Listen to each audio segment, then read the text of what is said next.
Hello అండి, అందరికీ నమస్తే. నేను పవన్ కడప నుండి.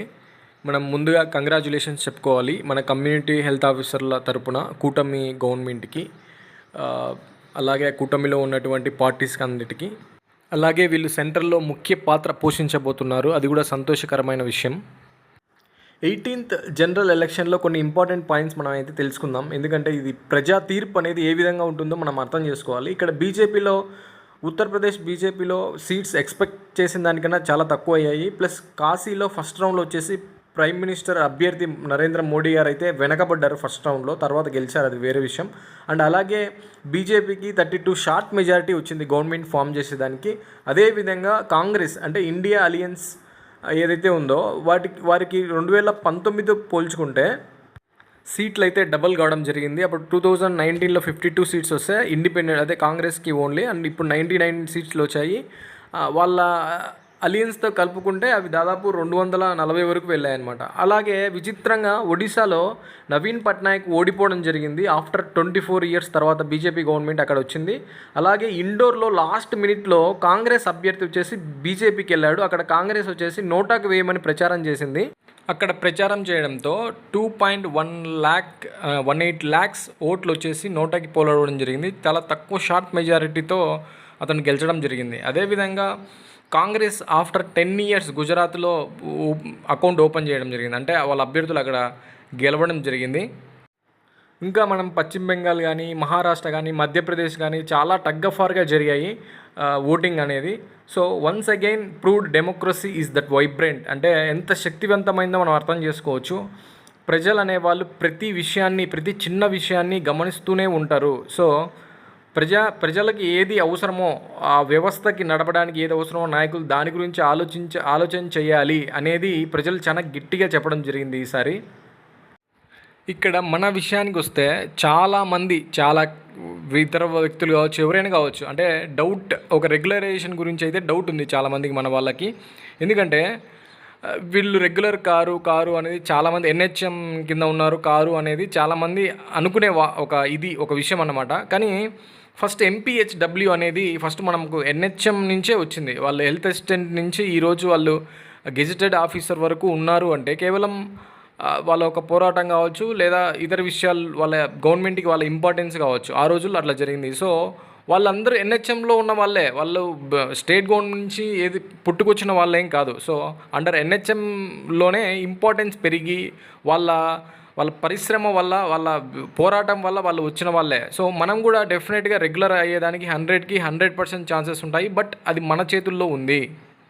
అప్పట్లో హెల్త్కి సంబంధించిన కొన్ని కమిటీస్ చూడవచ్చు మనం, శ్రీవాస్తవ కమిటీస్ కానీ, కత్తార్ సింగ్ కమిటీ కానీ, ఇలాంటి కమిటీస్ చాలా ఉన్నాయి కదా. అట్లనే మనం కూడా ఈ హెల్త్ అండ్ వెల్నెస్ సెంటర్స్ అనేది నేషనల్ బిల్డింగ్ అనమాట. ఇది ఒక హెల్త్ నేషన్నే ఒక బిల్డ్ చేసే ఒక కెపాసిటీ ఉన్న ఇది అనమాట. అలాంటిలో నుంచి వచ్చిన ఒక క్యాడరే కమ్యూనిటీ హెల్త్ ఆఫీసర్ అనే ఒక క్యాడర్. సో ఈ క్యాడర్కి ఎంతో పెద్ద ప్రాముఖ్యత, విశిష్టత అనేది డెఫినెట్గా ఉంది. దీన్ని మన వాళ్ళు అర్థం చేసుకుంటే అనేది మంచిది.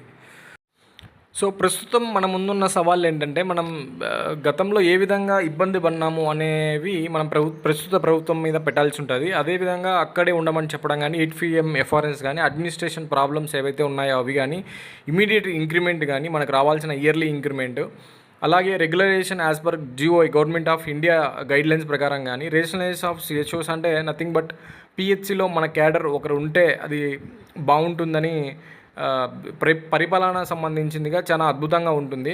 సో వీటి గురించి మనం ఎక్స్ప్లెయిన్ చేయగలగాలి, అర్థం చేయించగలగాలి. ఇవే కాకుండా మనం ఇతర విషయాలు తీసుకుంటే 6 ఇయర్స్ నుంచి కావస్తుంది మన వాళ్ళు పని చేయబట్టి, బట్ ₹1 ఇంక్రిమెంట్ లేకోకుండా మన వాళ్ళు నిస్వార్థంగా పనిచేస్తున్నారు. అదేవిధంగా ఇన్సెంటివ్స్తో మనం ఎన్నేళ్ళు ఏ విధంగా ఇబ్బంది పడినాం, ఒకవేళ క్రెడిట్ అయినా సరే అవి ఏ విధంగా కట్ అయ్యాయి. మనం వర్క్ తీసుకుంటే మనకు పవరు ఇవ్వక, ఇతర వర్క్ మనకు అప్పచెప్పి దానికి ఇన్సెంటివ్స్ లింక్ చేసి మనం ఏ విధంగా ఎన్ని రకాలుగా నష్టపోతున్నాం అనేది మనం క్లియర్గా చెప్పగలగాలి.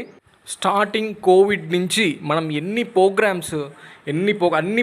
నేషనల్ హెల్త్ ప్రోగ్రామ్స్ కావచ్చు, స్టేట్ గవర్నమెంట్ ప్రోగ్రామ్స్ కావచ్చు, ఎపిడెమిక్ కావచ్చు, ఎండమిక్లు కావచ్చు, పాండమిక్లు కావచ్చు, ఏ వర్క్ అయినా సరే, ఆన్లైన్ వర్క్స్ అయినా సరే, ఎంత సహాయం మనం చేస్తున్నాం, ఎంత వర్క్ మనం చేస్తున్నాం, దీన్ని బట్టి మనం ఏ విధంగా నష్టపోతున్నాం. ఇన్ని వర్క్స్ చేసినా సరే ఎవరికైనా రోజులు పెరిగే కొద్దీ శాలరీస్ కానీ ఇది కానీ పెరుగుతాయి. బట్ మన దరిద్రం ఏందో తెలియదు కానీ మనం నష్టపోతున్నాం.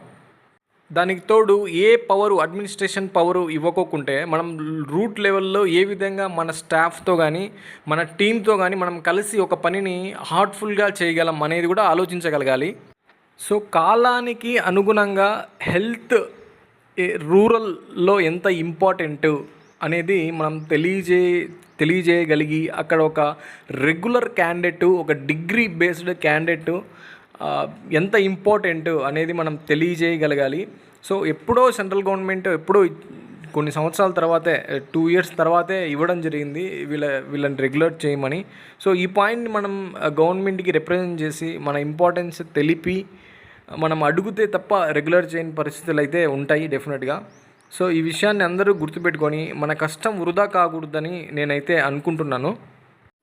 గత 6 ఏళ్ల నుండి అంటే మనకు ఫస్ట్ బ్యాచ్ వచ్చేసి 6 years కావస్తుంది కాబట్టి గత 6 ఏళ్ల నుంచి మనకు 40,000 అని చెప్పుకుంటూ మనం ఎంత నష్టపోతాము, ఇన్సెంటివ్స్ రాకపోతే ఎంత నష్టపోతాం అనేది ఒక హెల్త్ డిపార్ట్మెంట్లో మనకు తప్ప ఇంకా ఎవరికి జరగని ఇది. ఎందుకంటే ప్రతి ఒక్కరు పిఆర్సీ రాలేదనో, ఇంక్రిమెంట్ రాలేదనో, లేకపోతే ఇంకోటి రకరకాల బాధలు ఉంటాయి. బట్ బేసిక్ శాలరీలోనే మనకు ఇంత పెద్ద నష్టం జరుగుతుంది అనేది, ఈ ఆవేదన అనేది ఎవరికి చెప్పుకోవాలో అనేది కూడా తెలియదు. సో ఇవన్నీ కరెక్ట్గా జరగాలి అంటే మనం ఏం చేయాలి అంటే అందరం సింగిల్ ఎజెండాతో కలిసి ముందుకు రావాలి. అదేవిధంగా అన్ని అసోసియేషన్స్ ఒక మాట మీద ఉండాలి. జిల్లా లెవెల్లో పటిష్టమైన ఒక కార్యవర్గాలని ఏర్పాటు చేసుకోవాలి. అన్నిటికన్నా ముఖ్యమైనది ఏంటంటే మనలో మనమే కొట్టుకుంటూ ఉంటే ఇది ఇలానే కొనసాగుతూ పోతుంది. ఎప్పటికీ మనం నెగ్గలేము, ఎప్పటికీ మనం అనుకున్నది సాధించలేము, అదైతే కన్ఫర్మ్.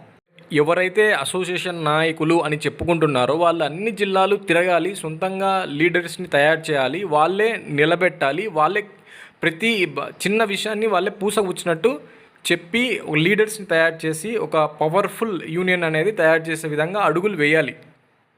సో ప్రొద్దున లేస్తానే ఏదో ఒక పనిని మంచి పని చేసే వాళ్ళని విమర్శించడం మానేసి అసోసియేషన్ కానీ లేకపోతే మన ప్రయత్నం కానీ మన పాత్ర ఎంత ఉంది, మనం ఏ మటుకు మన వెల్ఫేర్కి కానీ మన ఫ్యూచర్కి కానీ మనం హెల్ప్ అవుతున్నాం అనేది ఆలోచించుకోవాలి సెల్ఫ్ ఇండివిజువల్గా. లేకపోతే న్యూసెన్స్ తప్ప ఏమీ ఉండదు. Thank you.